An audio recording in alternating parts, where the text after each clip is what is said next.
Hello learner, my name is Ruchi Gupta. Welcome to my channel Ruchi eco classes for UGC NET. हम जो है इस video में हम यूपी पीजीटी इकोनॉमिक्स के प्रीवियस ईयर क्वेश्चन करने जा रहे हैं, जो है 2011 का। इससे पहले हम 2016 का और 2013 का कर चुके हैं। तो स्टार्ट करते हैं अपने क्वेश्चन नंबर 1 से।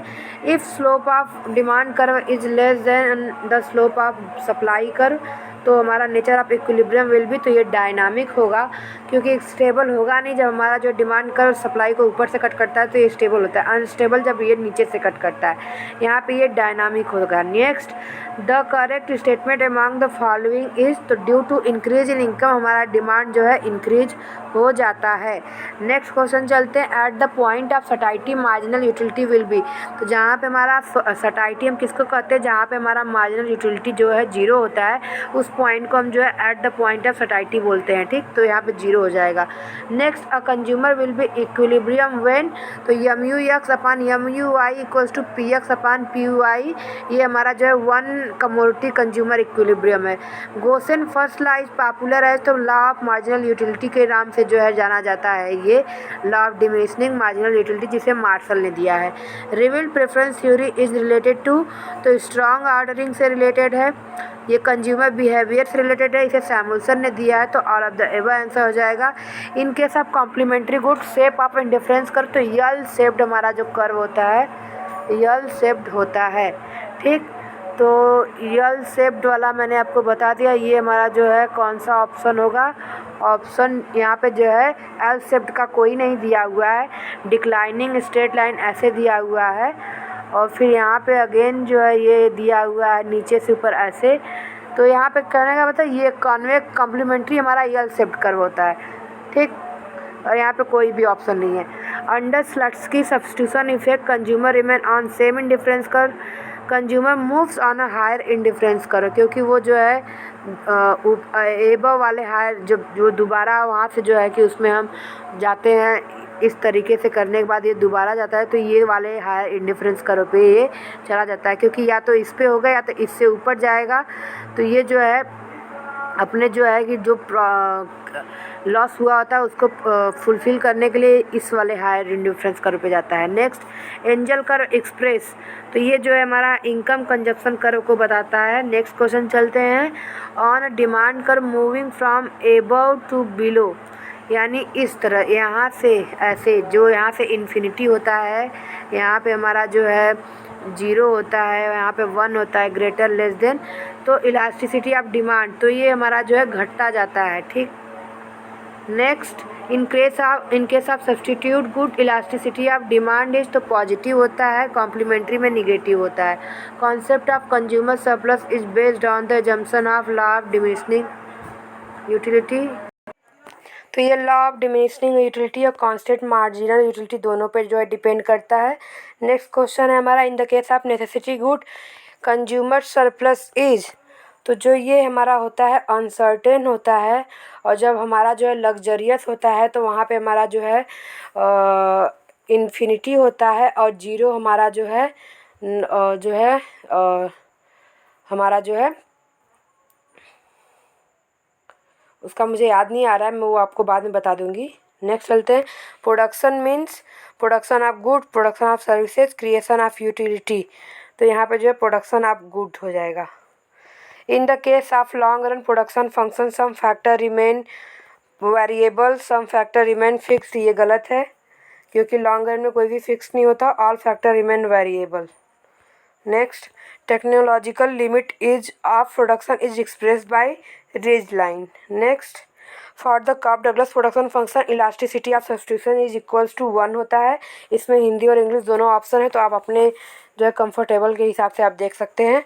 Which of the following economist used the method of cost difference in the split up of price effect into income and substitution, तो ये हमारा स्लट्सकी ने दिया हुआ था, जहाँ पे प्राइस इफेक्ट इक्वल्स टू इन्होंने income effect plus substitution effect किया था। ठीक, the economist who introduce the element of time in price determination was, तो मार्शल ने मटेरियल इकोनॉमिक्स के बारे में बताया था। नेक्स्ट चलते हैं। The concept of marginal utility was develop by, तो मार्शल है ये। Next, shape of average fix cost कर, तो ये हाइपरबोला होता है इस तरह से, rectangular hyperbola. The concept of selling cost was given by Chamberlin. Next चलते हैं, break even point of a firm reflect, तो ये यहाँ पे P इक्वल्स टू ABC होता है और ये जो है सिचुएशन ऑफ जीरो प्रॉफिट को दिखाता है, ठीक। Next, in the long run under perfect competition firm production point remains at lowest point of AC curve का होता है, ठीक। यहाँ जो है इस यहाँ पे minimum point of AC curve भी बोल सकते हैं। In the context of price discrimination correct statement among the following, firm marginal revenue curve remain same, नहीं, क्योंकि यहाँ पे डिस्क्रिमिनेशन होता है। फर्म एवरेज रिवेन्यू कर रिमेन सेम, ये भी गलत है। ये वाला सही है कि दोनों का कास्ट सेम होता है लेकिन अलग अलग जगह पे बेचा अलग अलग तरीके से जाता है।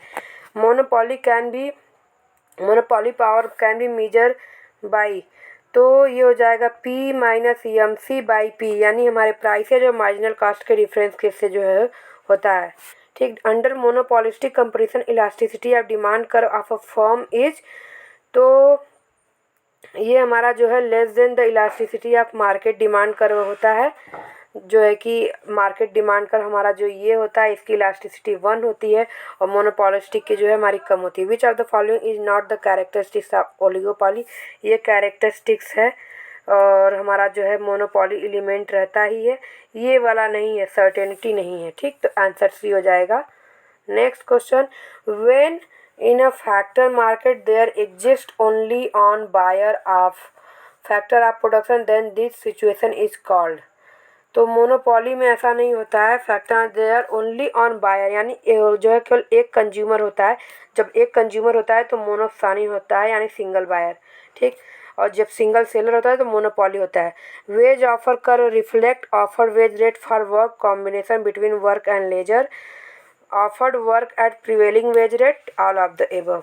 नेक्स्ट क्वेश्चन चलते हैं हम, classical theory of interest includes only real factor only monetary factor only real and monetary, तो यहाँ पे जो है केवल ओनली रियल फैक्टर को इंक्लूड करते हैं, ये मॉनेटरी क्लासिकल मॉनेटरी इसको नहीं मानते।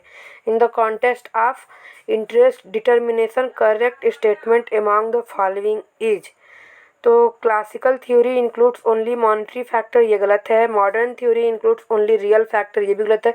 Liquidity preference theory include only monetary, तो ये सही है, सैमुअल सर ने दिया था। Innovation theory of profit was propounded by Schumpeter. Next question, the propounder of employment multiplier, तो FA काहन ने दिया था, ठीक। यहाँ पे एम्प्लॉयमेंट मल्टीप्लायर जो है FA काहन ने दिया था, यहाँ पे कोई नहीं है, ठीक। Next, value of investment multiplier is determined by, तो MPC है और इसको जो है किन्स ने दिया था, ठीक। Next, in the situation of liquidity trap interest rate जो है हमारा बहुत ही कम हो जाता है और परफेक्टली इस पॉइंट के बाद जो है यहाँ से परफेक्टली इलास्टिक हो जाता है। नेक्स्ट, इन प्रोपोर्शनल कंजप्शन फंक्शन, तो MPC इक्वल्स टू APC हो जाता है और ये हमारा जो है यहाँ से यहाँ जाता है, ओरिजिन से जाता है हमारा कर्व, तो MPC जो है हमारा कांस्टेंट होता जाता है। नेक्स्ट, हाँ, MPC और APC दोनों कांस्टेंट हो जाते हैं, both are equal. For the operation of acceleration principle excess capacity is required condition in consumer good industry, excess capacity is required in only capital good industry, और जो है फिर उसका excess capacity is required condition in both industry, excess capacity is not required in any industry, तो यहाँ पे इसका answer जो है B हो जाएगा, excess capacity is required condition only in capital good industry। next question, marginal efficiency of capital reflect a specific rate of discount, internal rate of return, ये भी होता है, ये भी होता है per unit productivity of capital, क्योंकि MEC पे ही और R पे ही जो है हमारा इन्वेस्टमेंट डिपेंड रहता है। इन the context of trade cycle the correct statement about the following Samuelson model explain long run fluctuation, Higgs did not include time lag in consumption, Samuelson included time lag in consumption, तो all of the above सही है। Next चलते हैं, if the price of commodity is ₹20 and elasticity of demand is 2.5 when the marginal revenue of the producer, तो आपको जब ये elasticity से रिलेटेड है तो 1/E equals to P minus MC upon P करेंगे फार्मूला, ठीक। तो M C equals to M R रख सकते हैं यहाँ पे। तो 1/2.5 इक्वल्स टू, इसने प्राइस दिया है 20 रुपीज़ और मार्जिनल रिवेन्यू पूछा है, ठीक, पी यहाँ पे, यानी यहाँ पे जो है 20 रुपीज़ हो जाएगा, ठीक। तो यहाँ पे जो है 20 रुपीज़ हो जाएगा। तो ये वाला पोर्शन ऐसे जाएगा, ये वाला पोर्शन ऐसे जाएगा, ठीक। तो 20, 20 दूनी 40 हो गया हमारा 50 माइनस एम आर, ठीक। 50 माइनस 2.5 एम आर हो जाएगा, ठीक। तो यहाँ 2.5 इधर आ जाएगा एम आर, और फिर ये इस साइड जाएगा तो आ जाएगा 30, और इसको जो है आप 2.5 से करेंगे तो 300 डिवाइडेड बाई हो जाएगा ये 25, और ये आएगा हमारा 12 रुपीज़, यानी 100 डिवाइडेड बाई 25, इसको कट करेंगे तो आ जाएगा 12 रुपीज़, ठीक। नेक्स्ट चलते हैं। In the context of social good correct statement among the following is exclusion principle operate in its no there exist non rivalry in its consumption, ये सही है, ठीक। नेक्स्ट चलते हैं। In the case of social good the different consumer supply is fixed but prices is different. In case of social good, prices is fixed but supply is different. तो both prices और supply दोनों fix होती है। Next क्वेश्चन, difference between public and private finance is, तो ये तीनों के तीनों होते हैं इसमें। All of the above, process of budget, determination, confidentiality, objectiveness. Next, principle of maximum social advantage जो है कि डाल्टन ने सबसे पहले दिया है, उसके बाद इन्होंने मसग्रेव का पर्सपेक्टिव का पूछा है। तो ये marginal utility and marginal disutility पे डिपेंड करता है। Next question, in the context of public expenditure canon of benefit, तो ये जो है एडम कैनन ऑफ बेनिफिट जो है ये एक्सपेंडिचर के टर्म्स में है, तो एक्सपेंडिचर वाला पार्ट जो है फिंडले सिराज ने दिया है, ठीक। और उसके कैनन ऑफ जो है टैक्सेशन वाला पार्ट एडम स्मिथ ने दिया है। तो correct statement among the following is regressive expenditure increases the income disparity, तो हमारा जो रिग्रेसिव एक्सपेंडिचर था यानी कम एक्सपेंडिचर करना जो है इनकम डिस्पैरिटी को जो है इंक्रीज करता है। Next, correct statement among the following is, तो direct tax is consistent with justice, indirect tax is economic, indirect tax is inconsistent with justice, तो ये सब गलत है, ये सही है। Next question, under regressive taxation with the increase in income, तो हमारा टैक्स रेट जो है डिक्रीज होता है रिग्रेसिव में, ठीक। तो इसके आगे का 50 का क्वेश्चन जो है मैं आज ही आपको दे दूंगी जो है कि शाम तक। तो अगर आपको वीडियो पसंद आए तो चैनल को लाइक करें, शेयर करें, सब्सक्राइब करें, बेल आइकन को प्रेस करना ना भूलें, जिससे आपको आने वाले वीडियो की नोटिफिकेशन मिल जाए, और चैनल को सब्सक्राइब करें। Thank you.